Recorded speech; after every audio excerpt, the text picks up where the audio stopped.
This story was submitted by Kalisha E. Some people search for answers in cards. Some search in crystals, energy, spirits, fate. But every so often, something searches back. Tonight's story isn't about fortune telling. It's about what happens when someone gifted with sight accidentally looks into the future of a killer and realizes she might be the only thing standing between a predator and his next victim. This is Madam Fear. In Tucson, Arizona, just off Interstate 10, sat a place called Black Rose Cafe. It wasn't just a coffee shop. It was half spiritual sanctuary, half metaphysical marketplace. Customers wandered between tables filled with tarot decks, copper jewelry, crystals, sage bundles, herbal tinctures, and low echoing esoteric music. Their entire space smelled like incense and desert rain.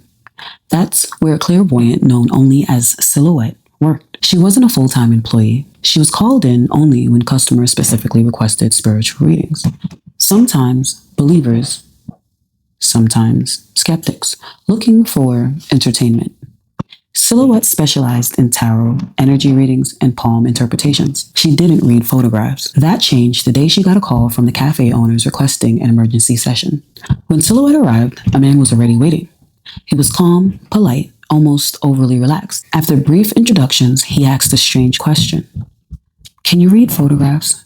Silhouette hesitated. She explained it wasn't part of her usual practice, but she would try.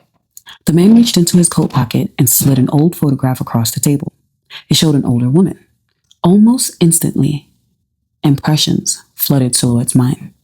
Emotional residue, family dynamics, memories that weren't hers. She described the man's childhood, his strained upbringing, his emotional isolation. He nodded through everything. Nothing felt dangerous yet, just uncomfortable. Then he pulled out a second photograph. This one showed a young woman. His question was simple. Does she have feelings for me? The moment Silhouette touched the photo, everything changed. Images slammed into her consciousness. Fear, panic, desperation. The young woman was alive, but she was terrified. Silhouette suddenly understood something that chilled her blood. This woman did have feelings for him, but they weren't love, they were survival. Silhouette realized if she spoke the truth, the woman in the photo would likely die. So she answered carefully. Yes, she has feelings for you. Technically true. The man smiled slightly. That was when Silhouette felt something darker surface. He wasn't asking about love. He was testing her. Testing